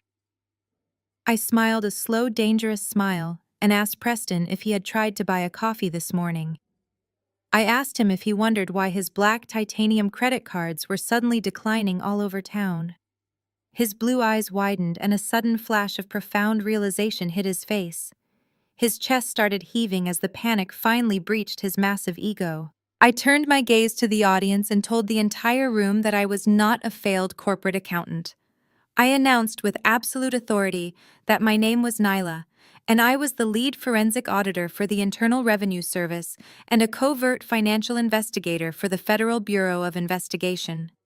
The shock that rolled through the ballroom was physical. People actually gasped out loud, and several politicians physically stepped back away from the stage. In the world of the ultra-wealthy, there is absolutely nothing more terrifying than those 3 letters. I looked back at Preston and told him that while he was busy calling me ugly and bitter in that greasy diner last night, I was already deep inside his encrypted Cayman Island shell companies. I explained that every single dollar he had stolen from the church, every fake real estate transaction, and every dirty wire transfer was currently sitting in a massive organized file on the desk of the FBI director. I watched his knees actually buckle. Preston staggered backward, clutching the edge of the wooden podium to keep himself from collapsing onto the floor. His breathing became shallow and rapid. The reality of his situation was finally crashing down on him with the weight of a freight train. He had spent years underestimating me because of the color of my skin and the quiet way I carried myself. He thought I was just a weak scapegoat. He could easily intimidate or buy off with a few $1,000,000. I reminded him about the check I had just torn into shreds. I told him that handing me a $5 million bribe in front of 1,000 witnesses and a dozen hidden federal cameras was the absolute final nail in his coffin. I told him he was looking at life in a federal penitentiary with absolutely no possibility of parole.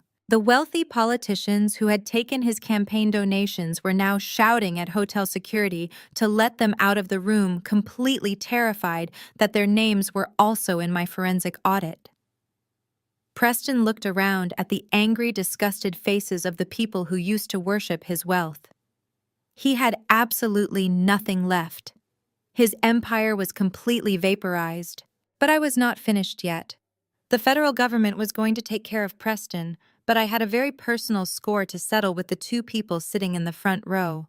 I turned my back on the broken billionaire and looked directly at my parents.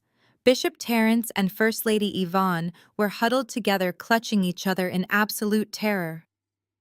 They knew the feds were going to seize the megachurch and all of their luxury assets tied to Preston's money laundering. But as I looked at my mother, I could see a tiny glimmer of defiant hope still hiding in her eyes. She thought she still had her ultimate safety net. She thought that even if the church fell, she still had access to the massive generational wealth. I walked right to the edge of the stage, looking down at the woman who had spent my entire life trying to destroy my spirit. I spoke directly to Yvonne, but I kept the microphone close so everyone in the room could hear her final humiliation. I asked her if she was currently calculating how quickly she could access Grandma's blind trust. When my grandmother passed away, she left behind an absolutely massive fortune wrapped in a highly secretive trust. My parents had spent years eagerly waiting for the legal restrictions to expire so they could get their hands on that money. They had completely disinherited me in their own minds, and because Serena was dead, they assumed the money would automatically default to their control as the surviving next of kin. I watched Yvonne's face twitch as I brought up the trust. She glared at me, still trying to hold on to her false superiority. I gave her a cold, unforgiving smile. I told her she really should have paid closer attention to the specific legal stipulations in Grandma's will. I reached into my leather briefcase and pulled out a thick, certified legal document, holding it up to the stage lights. I told my parents that Grandma's will explicitly stated that the $100 million blind trust was to be held securely until the birth of Serena's firstborn child. I looked over at Arya, who was watching me with wide, trusting eyes, and then I looked back at my parents. I told them that because the federal court had just legally proven Arya to be Serena's biological daughter, the entire $100 million estate instantly and irrevocably belonged to her. My father let out a choked, agonizing gasp, gripping his chest as if he was having a physical heart attack. My mother started shaking her head violently, refusing to accept the words coming out of my mouth. Her safety net was completely gone. I told them the absolute best part was that the federal courts had just officially appointed me as the sole permanent executor and legal guardian of Arya's entire estate. I told my parents they did not have access to a single penny of Grandma's money. The megachurch was being seized by the IRS for back taxes. Their luxury mansion was heavily mortgaged with dirty money and would be foreclosed by the end of the week. Their offshore accounts were completely frozen, and the charity funds were being drained to pay restitution. I looked into their horrified, desperate eyes, watching the exact moment their entire false reality shattered into pieces. I lowered my voice, speaking with a devastating clarity that echoed through the silence of the room. I told them they were completely and utterly bankrupt. The wail of police sirens pierced the tense, suffocating silence of the grand ballroom before anyone could even take another breath. The sound grew louder and more piercing by the second, echoing off the tall buildings downtown. Suddenly, the flashing red and blue lights illuminated the high stained glass windows of the Ritz-Carlton, casting an eerie, strobing glow over the terrified faces of the elite guests. The heavy brass doors at the back of the ballroom, which had been chained shut by my team, were violently pushed open from the outside. The heavy metal chains hit the marble floor with a deafening crash. Dozens of federal agents wearing dark tactical windbreakers and heavy body armor stormed into the room. They moved with absolute military precision, shouting orders and securing all the exits. The wealthy politicians and mega-church elders screamed and scattered, pushing against each other in a blind panic, trying to get out of the way of the heavily armed agents. Preston realized his money and his privilege meant absolutely nothing in this room anymore. The pure terror on his face was something I will never forget. He scrambled off the stage, tearing through the beautiful white flower arrangements and violently knocking over a massive crystal ice sculpture. It shattered into thousands of pieces across the marble floor just like his fake empire. But he did not make it very far. 3 massive federal agents descended on him, tackling him hard to the polished floor. The sickening thud of his body hitting the ground was completely drowned out by his pathetic cries. The arrogant billionaire who thought he owned the entire city was thrashing and screaming for his high-priced lawyers. An agent drove a heavy knee into Preston's back, pulling his arms behind him and snapping a pair of thick steel handcuffs onto his wrists. They dragged him up to his feet. His custom-tailored tuxedo was torn, and he was bleeding from a cut on his forehead. He was completely stripped of his power and his dignity. The lead agent read him his federal rights loud enough for the entire ballroom to hear, and they marched him out in front of all the people who used to worship his every move. My parents watched the raid unfold in absolute paralyzing horror. The FBI agents began moving toward the front row carrying thick manila folders filled with federal warrants bearing my father's name. Bishop Terrence and First Lady Yvonne realized there was absolutely no escape left. Their private jets were grounded by federal order, and their offshore accounts were permanently zeroed out. The holy image they had spent 30 years building was dead. They fell to their knees right there on the cold marble floor, surrounded by the wreckage of the gala. My father crawled toward the edge of the stage, tears streaming down his face, ruining his perfectly tailored suit. The great bishop was reduced to a crying, trembling mess. My mother reached her shaking hands up to me, sobbing hysterically and begging for mercy. Her expensive makeup was running down her face in dark, ugly streaks. She cried out, telling me that they made a mistake. She begged me to please save the church and save their reputation from ruin.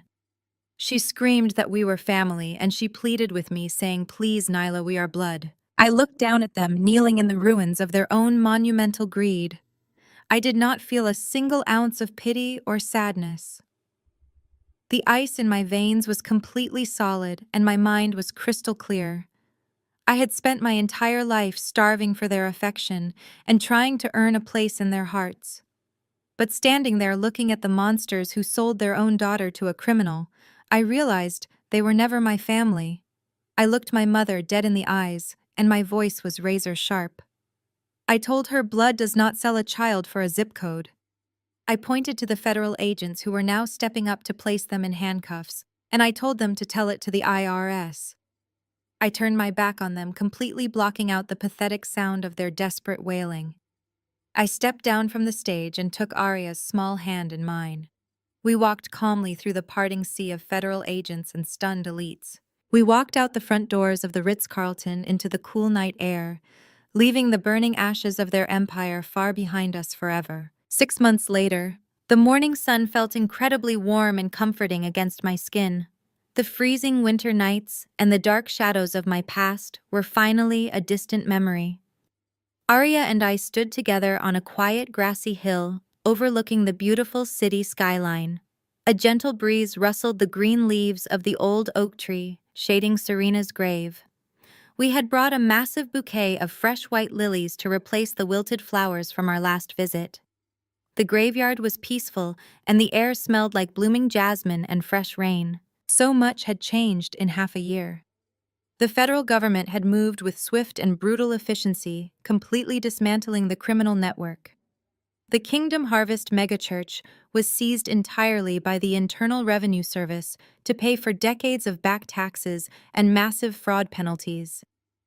The massive, opulent building that used to house my father's massive ego was sold at auction and turned into a community outreach program for at-risk youth. My parents faced massive public disgrace and total financial ruin. They managed to avoid federal prison by cooperating with the feds and testifying against Preston's associates, but they lost absolutely everything else. Their mansion was foreclosed, and their cars were repossessed. They were now living in a tiny, cramped, one-bedroom apartment on the dirty outskirts of the city.